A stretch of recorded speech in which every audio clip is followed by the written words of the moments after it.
Hello बच्चों, let's read the given question. The question says a solid substance is at 30 degrees Celsius. To this substance, heat energy is supplied at a constant rate. The temperature versus time graph is as shown in the figure. The substance is in liquid state for the portion of the graph. So हमें graph shown है और इसमें से हमें पूछा है कि कौन से पोर्शन में जो सॉलिड सब्सटेंस है जिसको हमने हीट किया वो लिक्विड फॉर्म में रहेगा. So option a is b c, option b is c d, option c is e d, option d is e f. So to understand this question, we need to have understanding of heating curve. ठीक है. So heating curve की basic understanding अगर हमें होगी, so we can easily answer the given question. So heating curve में होता क्या basically, we have a temperature versus time curve और उसको just हमें समझना होगा. So this is the time and here we can say this is the temperature. ठीक है. सो जब भी हम किसी सॉलिड को हीट करेंगे so the graph will go something like this. So यहाँ पे हम बना देते हैं इसको पहले. इस तरीके से कुछ ग्राफ बनता है. So let's say it starts from o, a, b, c, d और ये पॉइंट हम ले लेते हैं ई. ठीक है.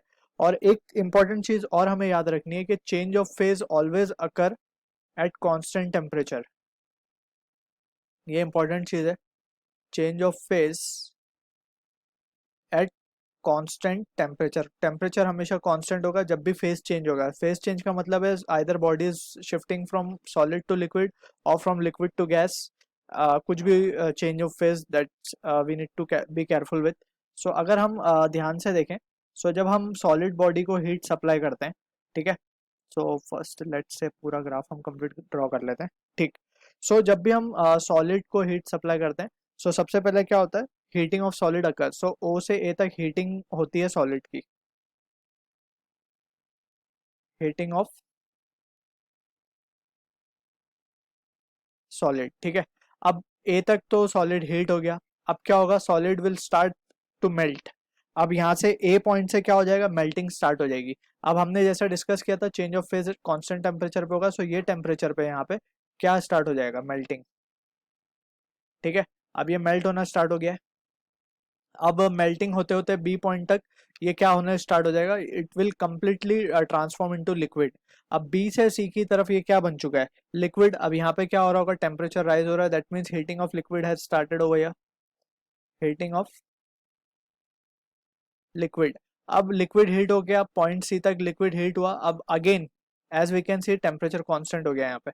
मतलब अब फेज चेंज होने की बारी आ गई. अब क्या हो गया होगा, ये लिक्विड स्टार्ट हो गया होगा बॉयल होने में. बॉयल होके वो किस में कन्वर्ट हो रहा होगा, we can say it will be getting converted into gaseous medium. ठीक है. यानी फेज चेंज हो रहा है यहाँ पे अगेन. अब उसके बाद फाइनली क्या होगा, D to heating of gas. So अगर हम इस ग्राफ को प्रॉपरली अंडरस्टैंड कर सकते हैं और वी कैन क्लियरली सी, तो यहाँ पे हमें क्लियरली दिख जाएगा कि हीटिंग ऑफ लिक्विड, लिक्विड हमें कहाँ मिल रहा है, बी टू सी रीजन में. लेकिन यहाँ पे अगर हम ग्राफ देखें तो it will be C to D.